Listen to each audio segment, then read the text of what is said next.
Саламатсыздар құрметті оқушылар, бүгін біз алгебра 7-ші сынып атты 26-ші есепті шығарамыз. Бұл жерде бөлшектің алымы мен бөлімін не істейміз? Ортақ көбейтгіш ақшаның сыртына шығарып, қысқарып, ең соңында бізде осындай нәрсе қалу қажет. Енді бізде мынаны сол күйінше қалдырып қояйық та, біз мына бөлшекті барынша қысқартып, ортақ көбейтгішке шығарып көрейік. Енді бұл жерде бірден бастап кете салайық. Мына жерде А-сы бар, мына жерде Б-сы бар. Екеуінен С-ны жақшаның сыртына шығарып жіберейік. Сонда мына жерде А қалады, плюс мына жерде С кетсе Б қалады. Енді мына жерде Б-х бар, А-х бар. Екеуінде де Х бар, соны жақшаның сыртына шығарып жіберсек, Б плюс А қалады. Бөлу. Енді мына жерде А-y, мына жерде Б-y. Екеуінен y жақшаның сыртына шығарып жіберейік, А плюс Б қалады. Енді мына 2bx, 2ax де мұнда 2x бар, мұнда 2x бар, сол 2x'ті жақшаның сыртына шығарып жіберейік, Б плюс А қалады. Тең, мына тұра берсін, мен мына бөлшекті шығарып алайын, сосын ең соңында мына жауап шығу керек. Енді А плюс Б мен Б плюс А мен А плюс Б екеуі бір нәрсе деген сөз. Орын ауса ештеме өзгермейді. Сонда екеуінен де А плюс Б жақшаның сыртына шығарсақ, мынаны А плюс Б деп жаза беруге болады.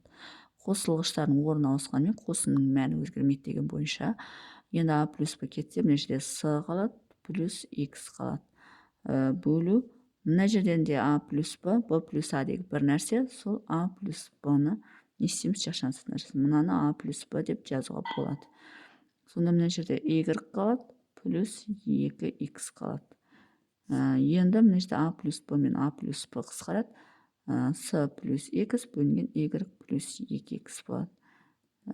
Демек, мына екеуі бір-біріне не істеп тұр? Тең болып тұр. Мына С плюс x плюс С деп жазуға болады. Мына екеуінде орын ауыстырып, 2x плюс y деп жазуға болады. Сонда не істеді? Теңдік орындалды. Яғни сол жағы мен оң жағы тең екен.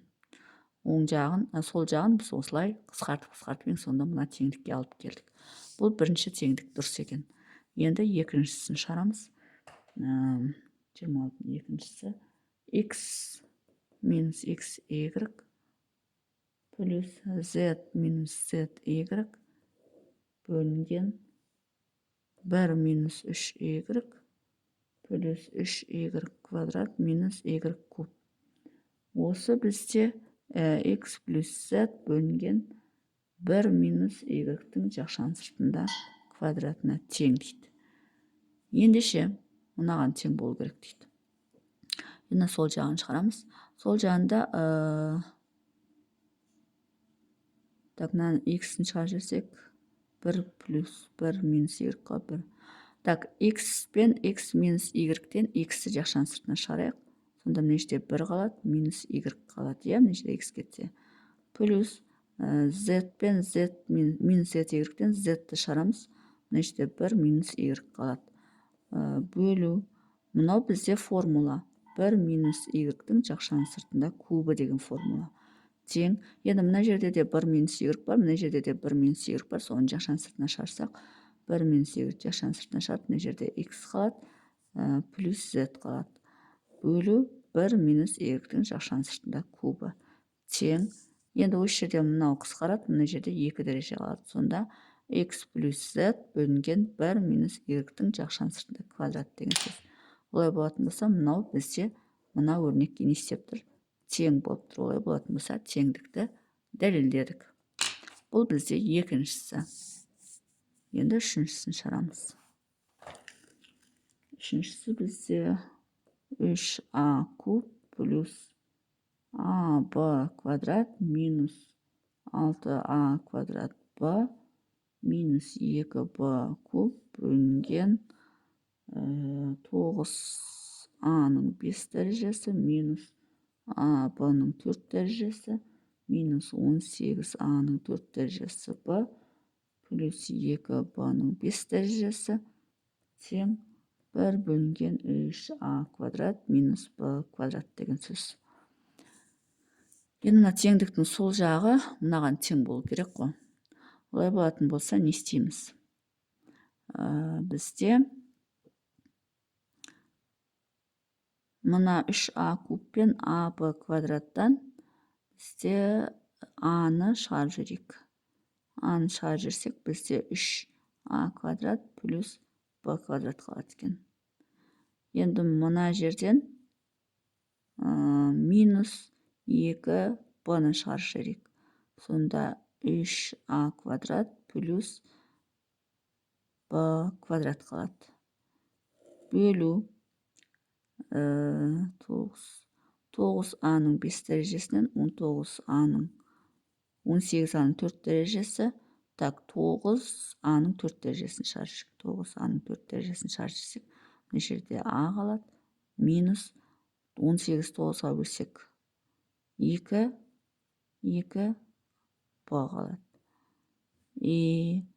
Мына мен мынадан минус б-ның 4 дәрежесін шығарып жіберейік. Сол кезде а қалады да минус 2 б қалады. Тең. Енді мына екеуі ұқсас қой. Соны жақшаның сыртына шығарып жібереміз. 3а квадрат плюс б квадрат. Мына жерде а қалады. Мына жерде мынау кетсе минус 2 б қалады. Бөлу. Мына мен мынадан а минус 2 б-ны жақшаның сыртына шығарып жібереміз. Мына жерде 9а-ның 4 дәрежесі минус б-ның 4 дәрежесі қалады. Енді осы жерден мына а минус 2 б мен а минус 2 б-ны қысқартамыз. Мынаны екі жақшаға шіктеуге болады. 3а квадрат плюс б квадрат. Ол а квадрат минус б квадрат, яғни 3а квадрат плюс б квадрат. 3а квадрат минус б квадрат. Мына мен мынаны қысқартамыз. Сонда 1 бөлінген 3а квадрат минус б квадрат қалады. Сонда мына мен мынаны қысқартып жіберсек, 1 бөлінген 3а квадрат минус б квадрат болады. Сонда мына мен мынау тең болып тұр ғой, жаңа берілген. Екеуі тең болып тұр. Демек, теңдікті дәлелдедік. Бұл бізде үшінші есептің шығарылуы. Міне 1 бөлінген 3а квадрат минус б квадрат еді ғой. Сол жақты қысқартып бәрі болған кезде, одан да 1 бөлінген 3а квадрат минус б квадрат. Демек, екеуі не істеп тұр? Бір-біріне тең болып тұр. Сонымен теңдікті дәлелдедік. Есептің шығару жолы осындай. Егер есептің шығару жолы түсінікті болса, лайк басып, комментарий жазып, каналыма тіркеліп кетсеңіздер болады.